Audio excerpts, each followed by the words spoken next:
Welcome back to another episode of Lost in the Farmer's Market Garden Shorts, where today we're talking about this lovely specimen here. As you can see, it's got a little damage. It's not perfect, but it'll do for the purposes of what we're talking about. This is a sweet potato vine. Its scientific name is Ipomoea batatas, and the specific variety is Sidekick lime.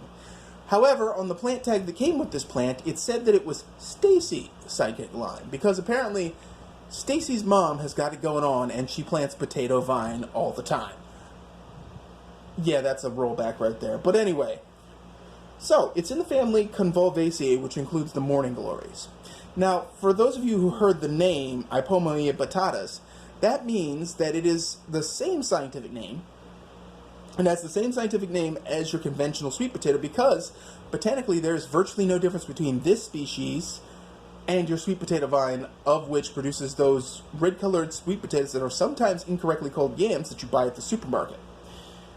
The name Ipomoea is from two Greek words, ips for worm, IPS, and homois, Homoios, which means like, or worm-like, referring to the shape of the tubers specifically, because they can actually be that when they're small.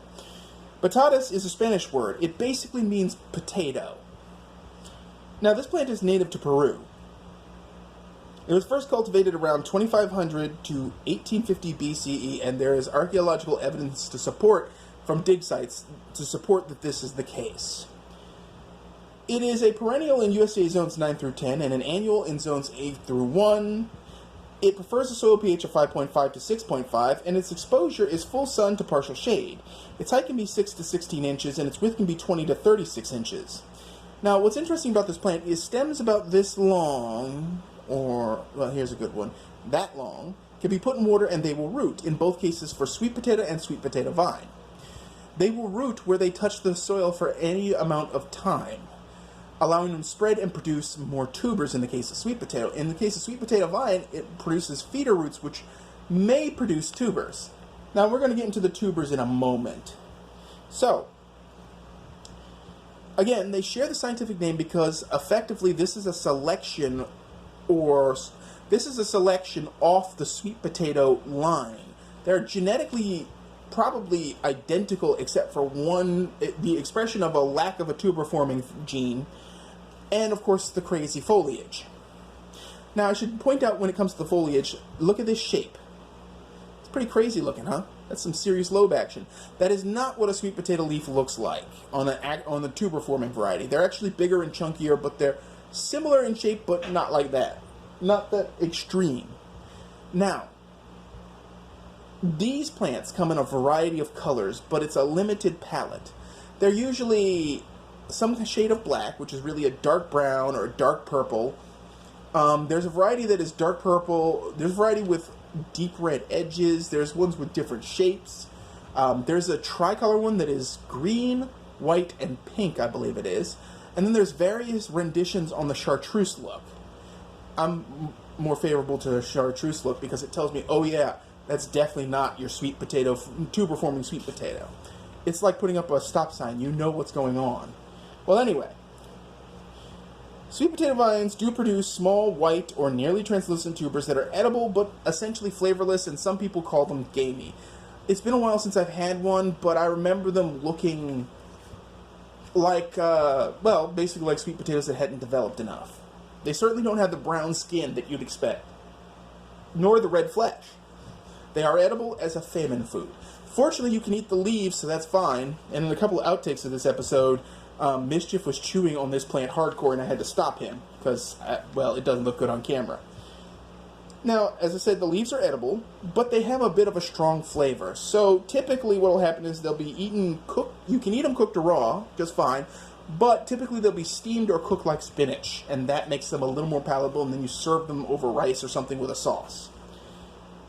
Now, although this is sweet potato vine, North Carolina's official state vegetable is the sweet potato, and it has been so since 1995, which means technically this falls under that category. Now, as an interesting fact about sweet potatoes, sweet potato vines and sweet potatoes do eventually bloom, and their flowers are quite striking. I blocked you, Mischief, not today. Not today, Satan. Yeah, they're quite striking. And, you know, they're rare because usually what happens is that you have to plant, and please forgive me for that. There have been many outtakes of this video, and they're all mischief-driven. Yeah, he wanted to be on camera bad today. Anyway, had to block him this time. Anyway, the flower itself is a nightshade flower, but it's, if I recall correctly, it's sort of, sometimes it has a purplish hue, it's primarily white, it's cup-shaped, it's beautiful. But you have to start these plants very early and get them to a mature state where they go, yeah, I think I might make some seed. And even then, it's not a sure bet. It might happen, it might not happen. However, it's not something you strive for, because with sweet potato vines, you're going for the foliage. And the key detail there is the fertilizer you use. Since you're going for foliage, you want to give them nitrogen fertilizer, which will produce the most foliage. Now, in this case, sweet potato vines may have some foliar problems later in the season. In this case, the soil's good. It's in a hanging basket, so it can't be overwatered because the water just comes out the bottom. And this plant has quadrupled in size, so sometimes they will get foliar disease that will cause entire branches to just fall off. You nurse them along or you replace them. They're very inexpensive, they're easy to grow, and they're very pretty and happy. They're not a particularly competitive plant, so you don't have to worry about them. See, he was determined. There he goes. Mischief. So, that's all I have for you in terms of sweet potato vines. Mischief aside. So, if you like this episode, please hit the like button. If you haven't already, please subscribe. If you have any comments about sweet potato vines, please put them in the comments section. And, as always, folks, keep them growing. Thanks for watching. Oh, and hit up the blog. It's in the video description near the bottom. Thank you for watching, folks.